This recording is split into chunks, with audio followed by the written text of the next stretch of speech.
Ito ang iyong SIM card at ang Sun Pocket Wi-Fi modem. Insert ang SIM sa modem.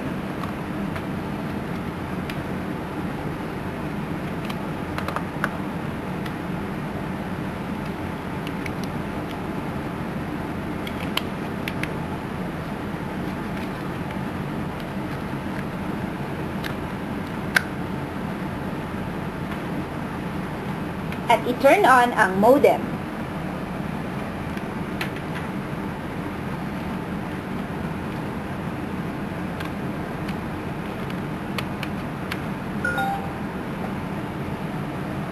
Hintayin ma-detect ng iyong computer ang modem.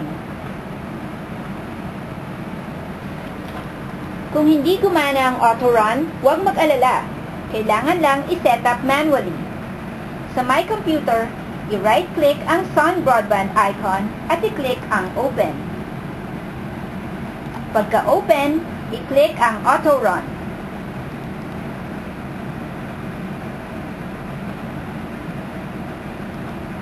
Sundin lang ang procedure at i-click ang Next.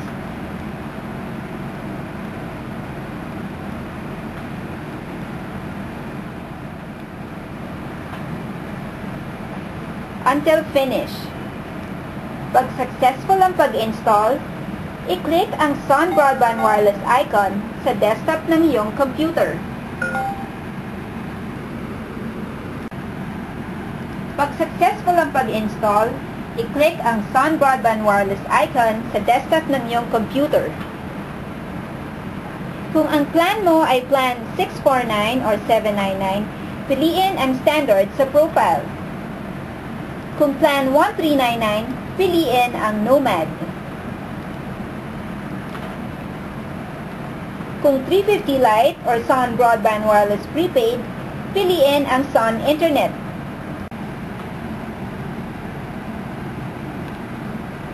Pag nakakonect na, pumunta sa internet browser at i-type ang http://192.168.1.1 sa iyong toolbar. I-type ang default password na admin sa password label.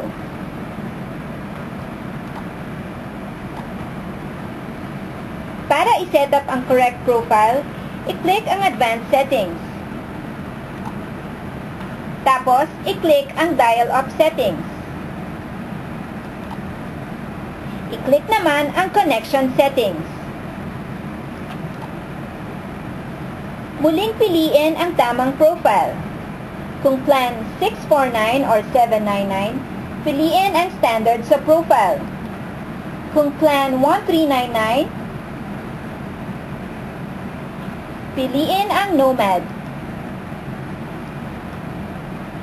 Kung 350 Lite or Sun Broadband Wireless Prepaid, piliin ang Sun Internet.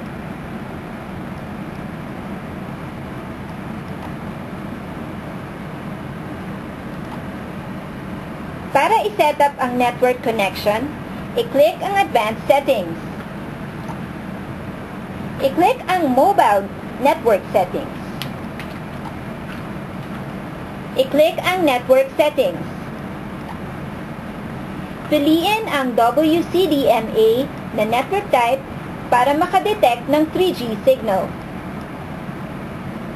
Piliin naman ang WCDMA Preferred na network type para makadetect ng 2G at 3G signal.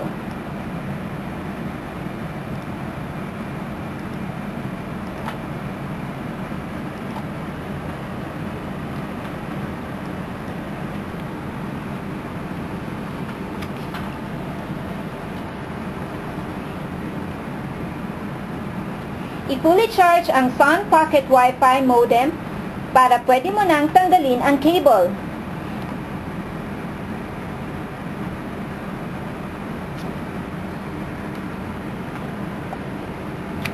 Pwedeng iwan mo na lang sa tabi mo at gagana na ang Wi-Fi connection.